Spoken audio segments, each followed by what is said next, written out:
മനിലയിൽ തന്നെ മറ്റൊരു അനുഭവമുണ്ട്. ഈ കൊറോണ കാലത്ത് ഒരാൾ ആശുപത്രിയിലായി, സെൻട്രൽ യൂണിവേഴ്സിറ്റി ഹോസ്പിറ്റലിൽ.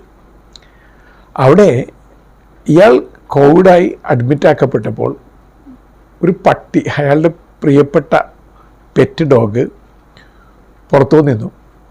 എന്നിട്ട് ഭയങ്കര സങ്കടത്തോടെ അത്യാകാംക്ഷയോടുകൂടി പട്ടി ഇയാളെ കാത്തിരുന്നു. അൺഫോർച്ചുനേറ്റ്ലി ഈ കൊറോണ ബാധിച്ച് ഈ മനുഷ്യൻ മരിച്ചു. പട്ടി അവിടെ നിന്ന് പോകാൻ തയ്യാറായില്ല.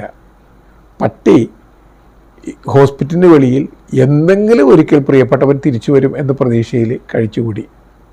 അവിടുന്ന് ബന്ധുക്കൾ പട്ടിയെ കൂട്ടിക്കൊണ്ടുപോകാൻ പലവട്ടം വന്നു. നിർബന്ധപൂർവ്വം പട്ടിയെ കൊണ്ടുപോവുകയും ചെയ്തു.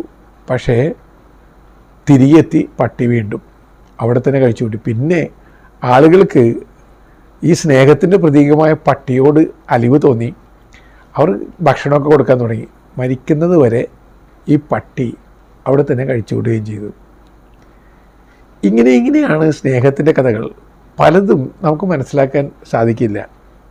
ഇനി ഞാൻ മരിച്ചതിന് ശേഷം എൻ്റെ പ്രിയപ്പെട്ടവർ എന്നെ കാത്ത് വിരഹ ദുഃഖത്തിൽ സെമിത്തേരിയിലും മറ്റും ജീവിക്കണമെന്ന് ഞാൻ ആഗ്രഹിക്കേണ്ട ആവശ്യമൊന്നുമില്ല. പക്ഷേ ഇങ്ങനെയുള്ള സ്നേഹത്തിൻ്റെ അനുഭവങ്ങൾ കേട്ട് കഴിയുമ്പോൾ നമ്മളും കുറച്ചും കൂടി ആഴമുള്ള സ്നേഹമുള്ളവരായി മാറണം എന്ന ചിന്തയിലേക്കെങ്കിലും യാത്രയാവണം.